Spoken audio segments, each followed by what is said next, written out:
Hey guys, Chevy here. I've got an unboxing today of a lock that I've been waiting for quite a long time. This is the Lockwood 334 C45. It's a beautiful looking lock and I've been talking about it quite a bit. So my wife went out today and she picked it up for me while she was off doing groceries. They're pretty well the same cores as the 334 B45. This is the brass body version. This one here is a steel body version, high shrouded shackle. Shackle itself is different. It's chrome molybdenum, whereas these brass ones are boron steel. I believe this one's chrome plated, and that's what the C is for. It's just a beautiful looking lock, and I thought I'd open this up and give it a pick and see if we can get this open. Inside's it's a 6-pin core, but they're always pinned up to 5. It has shallow spools, thin lip shallow spools, and tapered key pins. Both of those things make them a bit tricky to pick. And they're different from your normal spool.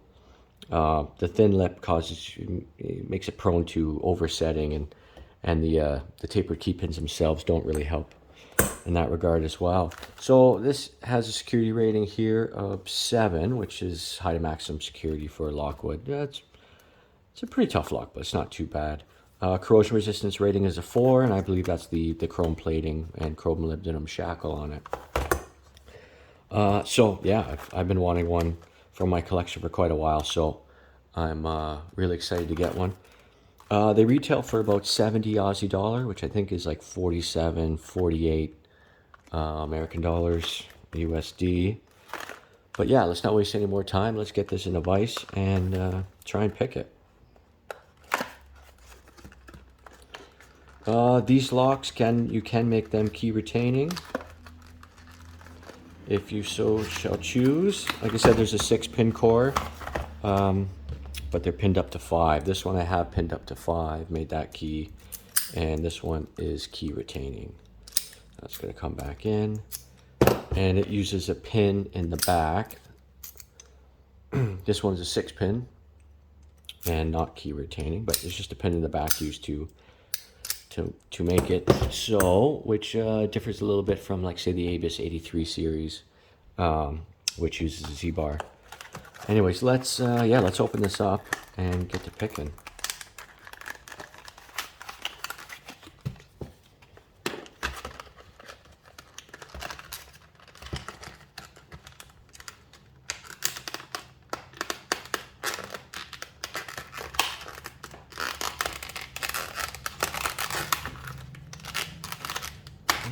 Not the easiest to open, but we're getting there.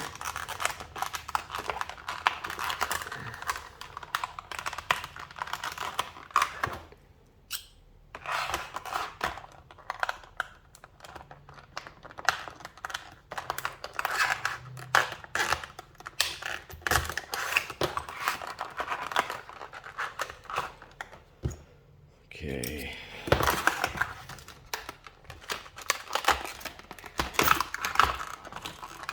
Here we are. Yeah, look at this lock. Really, really nice. Really nice mirror finish on this. Beautiful. Nice shroud on the shackle there.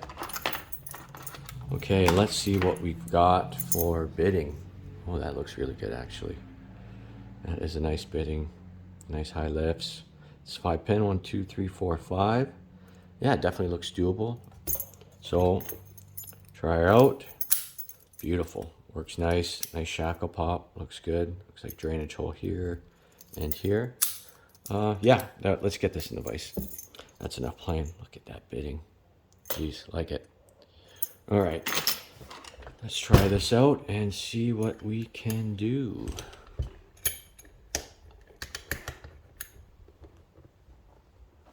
That fits in okay. Okay, I'll be using a 50 thousandths pry bar, which is 1.3 mil. And I'm going to use my monkey paw from Sparrows, I believe. All right, let's get at picking.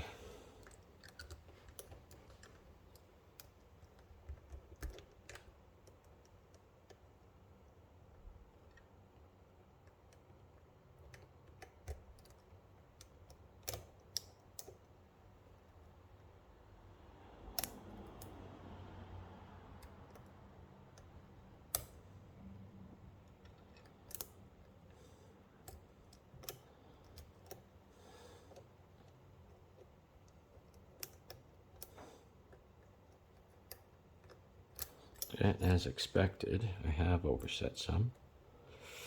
Really nice bitting. There's pin 1.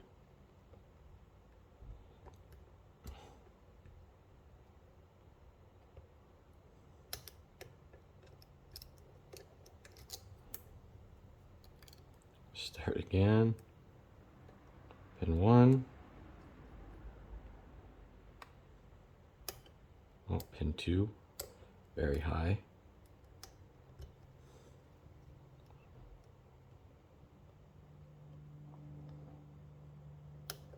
Pin 3.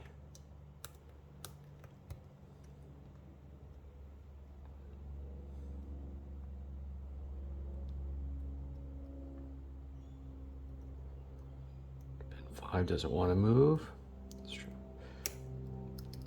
Oh, and there we go. Got it.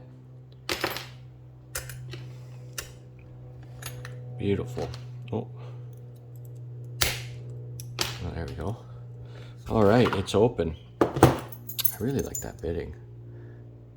Feedback was a little different than what I'm used to, but yeah, there we go. It's open. All right, let's gut it, take a look inside, and check out these spools.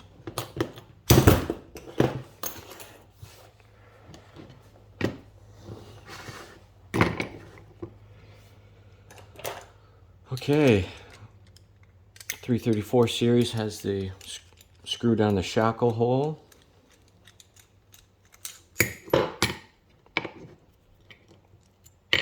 And we got this back plate here. We got to get these screws off, most likely Loctited. Here's the, if you can see that pin in here, which is magnetic, I believe. I think I can pop that out. And you would put it into this dark hole you see here, and that would make it key retaining. Okay. I think I've got these loosened up. That wasn't too bad.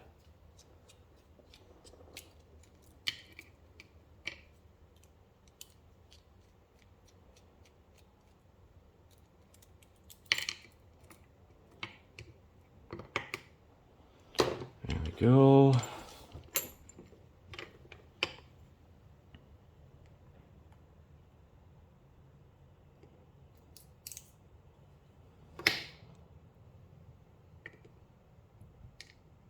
I've got some anti-drill pins in here as well on either side of pin 1. 3, look at that large one. 4, 5. So nothing's done to the core, but you can see the holes here for the anti-drill pin. That's blinded. See the holes here, so we got our anti-drill pins. All right, and let's have a look at these spools.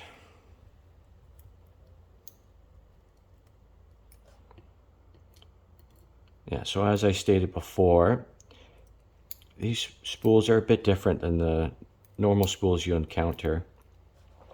They're very shallow and they have a very thin lip, so they are prone to oversetting.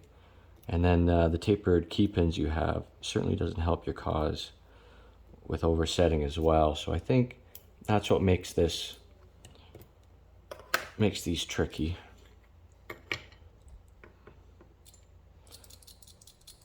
And springs be standard.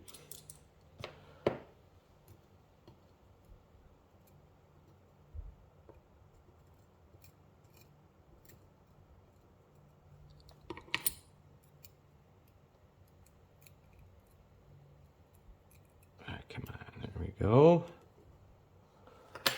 All right, I'll take you down here. So as you can see, we have, sorry here. Okay, yeah, we've got these tapered key pins, I think you can see. Nice shallow spools, Lockwood's known for. Yeah, I think we can see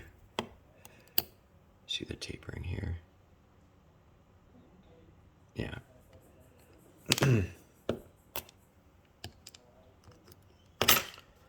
And yeah, that is it. I'm really excited to get this lock. Beautiful little thing. So I thought I'd share with you guys. Anyways, thank you for watching, and have a good day.